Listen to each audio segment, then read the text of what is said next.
Cornelis Jansun Spilman tanggal 2 Maret tahun 1628 sampai 11 Januari tahun 1684, adalah Gubernur Jenderal Hindia Belanda yang memerintah pada periode 1680 hingga 1684. Sejarah keluarga yang diketahui adalah bahwa Spilman adalah putra dari seorang pedagang dari Rotterdam. Pada saat usianya menginjak 16 tahun, ia pergi ke timur, Hindia Belanda, menaiki kapal Helijesburg menjadi asisten, pegawai, di perusahaan Hindia Timur Belanda, VOC. Pada tahun 1645 ia tiba di Batavia dan memangku jabatan boekhouder, semacam kepala tata administrasi, dan pada tahun 1648 menjadi Onderboer atau Onderkoopman. Pada tahun 1649 ia menjadi sekretaris Dewan Hindia Belanda, Raad van Indie. Dalam rangka jabatannya yang baru ini ia diperintahkan untuk melakukan pelayaran ke Persia bersama Duta Besar Johan Cunas. Mereka diterima dengan baik oleh Syah Persia saat itu, Shah Abbas II dengan penyambutan yang sangat meriah. Sekembalinya dari Persia, Spilman memangku jabatan seperti Boer atau Koopman dan berhenti pada tahun 1657. Sementara itu ia menikahi seorang gadis bernama Petronella Maria Wanderer yang saat itu berumur 15 tahun. Istrinya ini adalah putri dari Ontevenger Generaal, jenderal penerima di Hindia Belanda. Keturunan mereka yang keenam, Udek Helenus Marinus Spilman Wopma, adalah seorang hakim. Pada tahun 1659, ia ditempatkan di kantor juru tulis perusahaan dan kantor tata administrasi, Kapitein over the Company Penisten, di Batavia. Dan pada tahun 1661, ia menjadi Schepen van Batavia, sejenis senator lokal. Pada tanggal 12 Juni tahun 1663, Cornelis Spilman ditunjuk sebagai gubernur di Coromandel, namun penunjukan ini ditangguhkan oleh penguasa Belanda, Heren 17, karena ia dituding telah melakukan perdagangan ilegal dengan membeli berlian untuk istrinya yang kemudian dijualnya lagi karena istrinya tidak menyukai berlian tersebut. Meskipun ia melakukan protes terhadap hal ini, pengadilan Batavia memvonisnya dengan 15 bulan skors dan denda sebesar 3.000 gulden. Pada tahun 1666, ia dikirim ke Makassar sebagai laksamana pemimpin armada perang untuk menumpas pemberontakan di Makassar. Pada tanggal 18 November tahun 1667, ia menandatangani perjanjian Bongaya. Pada tahun yang sama, ia juga dijadikan sebagai komisioner, Kamaseres, di Amboina, Banda and Ternate. Karena jabatannya itu, Spilman secara otomatis menjadi konsul luar biasa, Raad Extraordinaris, Dewan Hindia Belanda.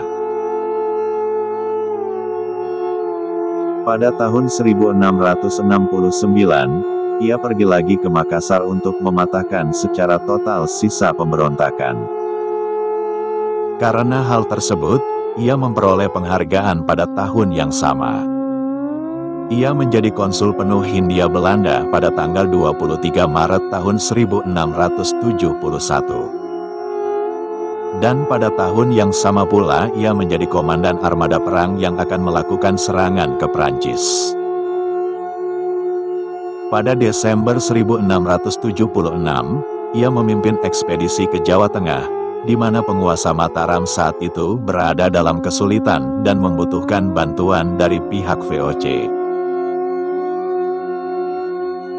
Lalu armadanya bergerak menuju kawasan pantai Jawa bagian timur dan terjun dalam pertempuran Turanajaya.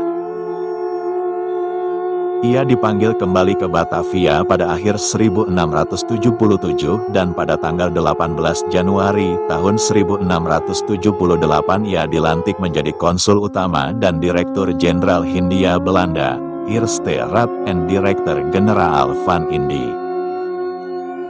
Dan juga pada tahun yang sama, ia ditunjuk sebagai Ketua Sekolah Van Schepenen di Batavia. Dan pada tanggal 29 Oktober tahun 1680 ia ditunjuk sebagai Gubernur Jenderal. Spilman memulai jabatannya ini pada tanggal 25 November tahun 1681, menggantikan Richclof van Goens. Puncak kejayaan Gowa terjadi pada masa pemerintahan Sultan Malikusaid, tahun 1605 sampai tahun 1653, dengan mangkubuminya I Mangadacina Duing Sitaba Karaeng Patinggalowang. Beliau inilah yang membawa kerajaan Gowa sampai ke puncak kejayaan yang menguasai belahan timur Nusantara. Kepiawaian Karaeng Patinggalowang yang menguasai beragam bahasa asing, sangat memperlancar komunikasi dengan negara luar. Terutama hubungan persahabatan Gowa dengan beberapa negara di dunia, seperti Portugis, Spanyol, Belanda, dan Inggris. Ketika masa pemerintahan Sultan Malikusaid, Belanda beberapa kali mengajukan kerjasama dengan kerajaan Gowa agar diberi hak monopoli. Tetapi setelah pemerintahan Sultan Hasanuddin, tahun 1631 sampai tahun 1670, dirinya sama sekali tidak memberikan kesempatan bagi Belanda untuk melakukan monopoli perdagangan. Mula-mula Laksamana Cornelis Spelman mengirim utusan untuk berunding, namun selalu ditolak oleh Hasanuddin. Dalam kondisi demikian, pemerintahan kolonial Belanda melakukan rapat di Batavia pada tanggal 5 Oktober tahun 1666. Rapat memutuskan segera menaklukkan kerajaan Gowa dan merebut Makassar, tulis Zainuddin Tika dalam buku Makassar Tempo Dulu. Dipimpin langsung oleh Spelman, armada Belanda ini dibantu oleh Arung Palaka dan Kapten Jonker dari Ambon.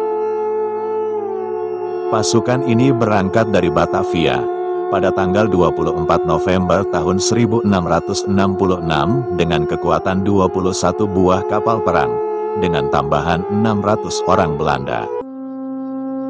Pasukan ini ditambah Laskar Arung Palaka berjumlah 400 orang, dan Kapten Jonker. Armada Belanda ini tiba di depan benteng Sombaopu pada tanggal 15 Desember tahun 1666. Di dalam kota Makassar, pusat-pusat ibu kota kerajaan Gowa dan daerah sepanjang pantai, warganya sangat tegang menunggu penyerangan tentara Belanda. Semua meriam dan pasukan di seluruh benteng sudah siap. Pada saat-saat tegang, Spelman mengirim utusan menemui Sultan Hasanuddin. Utusan ini memberi tuntutan agar Sultan menyerah saja dan membayar ganti rugi kepada Belanda dalam perang terdahulu. Tuntutan Spelman memang hanya untuk memancing agar terjadi sebuah perang. Melihat niat yang tidak baik dari Belanda, Hasanuddin kemudian menjawab surat itu dengan berkata, "Bila kami diserang, maka kami akan mempertahankan diri dan menyerang kembali dengan segenap kemampuan yang ada. Kami berada di pihak yang benar. Kami ingin mempertahankan kebenaran dan kemerdekaan negeri kami." Pagi buta, tanggal 21 Desember tahun 1666, saat yang ditunggu akhirnya tiba saat bendera merah dikibarkan armada Spelman. Meriam-meriam Belanda mulai memuntahkan pelurunya, udara pun dikepuli asap mesiu. Namun dentuman meriam Belanda ini tidak menyurutkan semangat rakyat Gowa untuk melakukan perlawanan. Malah dentuman ini membakar semangat rakyat Gowa untuk melakukan perlawanan sampai titik darah penghabisan. Zainuddin menulis, Perahu-perahu kecil Gowa yang dipersenjatai dengan gagah berani menyerbu dan mendekati kapal Belanda. Armada Gowa ketika itu dilindungi oleh hujan lebat yang turun, sehingga memudahkan pasukan semut ini untuk menghantam kapal-kapal Belanda. Laskar kerajaan Gowa menyerbu dan perang berkecamuk. Perkelahian 1 lawan 1 terjadi. Korban kedua belah pihak berjatuhan. Setelah bertempur sehari semalam, Spelman mundur dan semua pasukannya ditarik naik ke kapal. Spelman memutuskan untuk beraliansi dengan pasukan Raja Buton, Ternate, dan Boneh untuk melawan pasukan Sultan Hasanuddin. Tanggal 1 Januari tahun 1967 armada Spelman tiba di Buton dan langsung menghantam armada Karaeng Bontomaranu yang sudah kepayahan melawan pasukan Buton. Akhirnya Karaeng Bontomaranu menyerah tanpa syarat pada tanggal 4 Januari tahun 1667. Kemenangan ini dirayakan oleh Spelman dengan memberikan 100 ringgit setahun kepada Sultan Buton. Armada Spelman lalu berlayar ke Ternate. Arung Palaka kemudian mengirimkan 2.000 orang ke Boneh untuk membentuk pasukan baru yang dipersiapkan untuk menyerbu kerajaan Gowa dari daratan. Pada tanggal 9 Juli tahun 1667 perairan Makassar sudah dipenuhi pasukan Belanda. Benteng Sombaopu mulai dikepung dari laut. Benteng ini merupakan pertahanan utama di bawah pimpinan Sultan Hasanuddin dan Sultan Harus al-Rashid, Raja Talo. Pasukan Arung Palaka sebanyak 6.000 orang bersama Kapten Poolman menyerang Galesong dan Barombong. Dengan meriam besar, pasukan Gowa berhasil memukul mundur pasukan Spelman dan Arung Palaka. Terpaksa, Spelman meminta bantuan Batavia. Belanda mengirimkan 5 kapal perang besar di bawah komando Kapten P. Dupont. Tanggal 22 Oktober tahun 1667 armada Spelman dan Dupont mengepung rapat pantai Makassar. Dengan meriam besar, pasukan Spelman didaratkan di Galesong dibantu pasukan Arung Palaka. Sombaopu dikepung dari laut maupun darat. Di darat, pasukan Gowa bertempur melawan pasukan-pasukan Boneh, Ternate, Buton, dan Maluku. Pertempuran yang disesalkan oleh Sultan Hasanuddin. Di kedua belah pihak jatuh banyak korban. Korban bangsa sendiri yang diadu oleh penjajah, ucapnya. Pasukan kedua belah pihak sudah sangat lelah. Pada tanggal 5 November tahun 1667, Spelman melaporkan ke Batavia bahwa pasukannya sudah sangat payah, semangat tempurnya merosot. 182 serdadu dan 95 matros jatuh sakit. Pasukan Buton, Ternate, dan Bugis juga diserang sakit perut.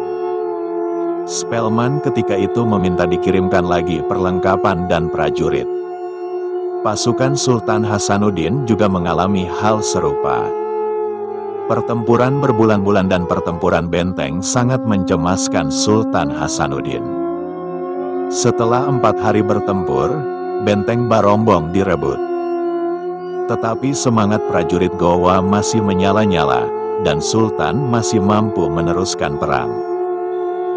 Tetapi Sultan Hasanuddin adalah seorang yang bijaksana. Beliau merasa sedih karena harus berperang melawan keluarganya sendiri.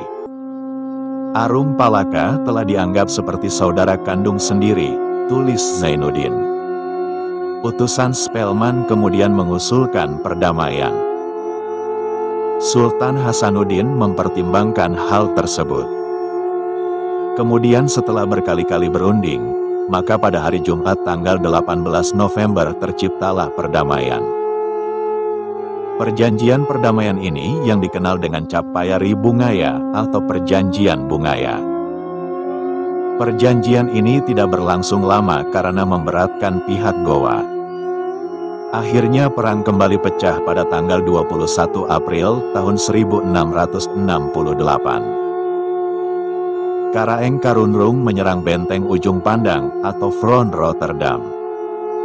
Hari demi hari, bulan demi bulan, perang berlangsung terus. Pertempuran berlangsung sengit. Banyak orang Belanda mati atau luka-luka. Tiap hari, 7-8 serdadu Belanda dikuburkan, tulis Spelman dalam catatannya. Pertempuran ini terus berlangsung sampai tahun 1669. Pada akhirnya Sultan Hasanuddin harus mengakui kekalahan. Tetapi menurut pengakuan Belanda, pertempuran inilah yang paling dahsyat dan lama dialami selama di bumi Nusantara. Sultan Hasanuddin sendiri dan pasukannya dijuluki ayam jantan dari timur, karena semangatnya pantang mundur, pungkasnya.